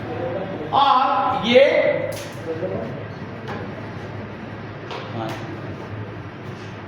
अच्छा, ये क्या काम कर रही है, पराबैंगनी यूवी किरणों को आने से रोक रही है, अच्छा, ये क्या करती है, चर्म रोग करती है। अगर यहाँ पे आएगी किसी पर्सन को तो क्या होगा, जैसे चमड़ी वगैरह में रोग हो जाते हैं, कैंसर वगैरह, इन रोगों से बचाव करती है। तो सरकार ने क्या कर रखा है इनको, अब ये लगातार ये जो परत है वो नष्ट हो रही है।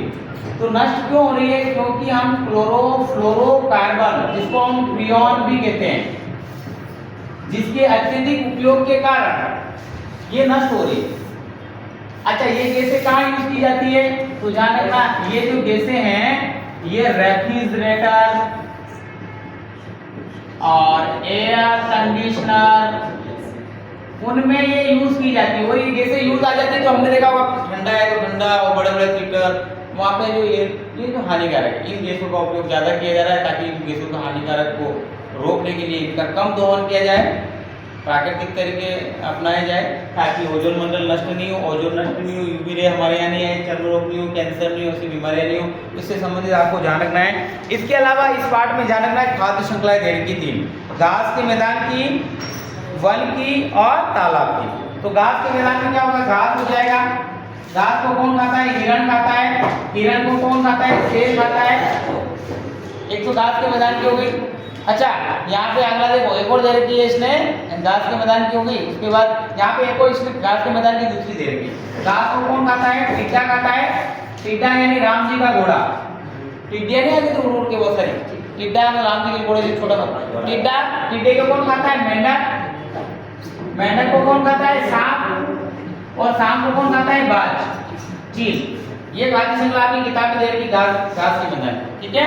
उसके बाद एक और दे रखी है वन की। वन की भी याद रखना है, ये तो घास के मैदान की होगी। वन की क्या है, देखो वन की याद रखना है आपको। वन को कौन खाता है, हिरण। कौन खाता है, हिरण। और हिरण को कौन खाता है, शेर। ये आपकी किताब में दे रखी वन की। तो घास की बता दी, वन की बता दी। एक और दे रखी है आपके तालाब की। तालाब में क्या होगा, पादप प्लवंग। पादप प्लवंग को कौन खाएगा, यहाँ पे छोटे छोटे जो कीड़े मकोड़े होते हैं पानी के अंदर, जैसे कि केकड़ा है, क्रैब। केकड़े के बाद आप देखो आगे क्या होगा इसके अंदर, छोटी मछलियाँ। और छोटी मछलियों के बाद क्या होगा, बगुला। या और आपने देखे होंगे बाज वगैरह भी खा जाते हैं, चील उड़ के अंदर जाते हैं पानी में। और ये बहुत सारे छोटी मछलियाँ, बड़ी मछलियाँ, ऐसे भी लिख सकते हो। तो ये आपको याद रखना है। इसके अलावा आपको दशांक नियम याद रखना है कि एक खाद्य स्तर से दूसरे खाद्य स्तर में ऊर्जा का प्रवाह कितना होता है, 10%, है ना। 90% उसमें खर्च हो जाता है, इसे दशांक नियम कहते हैं, ठीक है। ये मैंने बता रखा है, ओजोन बता दिया। अच्छा, कचरा प्रबंधन आपको खुद को ही करना है, वेरी वेरी मोस्ट इम्पोर्टेंट है। अपने आसपास कचरा प्रबंधन कैसे हो रहा है, नगर पालिका में कैसे हो रहा है ना। लाल डिब्बा क्या है, हरा डिब्बा क्या है, कौन सा क्या डालना है, तो ये सारा ये आपका है। ये आपका आज का वीडियो था और मैंने आपको बहुत शानदार तरीके से एक एक चीज़ आपको उससे रूबरू कराया। ज़्यादा तो नहीं समझा सका हूँ, लेकिन मैंने आपको एक झलक दिखाई है आपको कि भाई ये चीज़ें आपके लिए इम्पोर्टेंट है। आज के लिए इतना ही।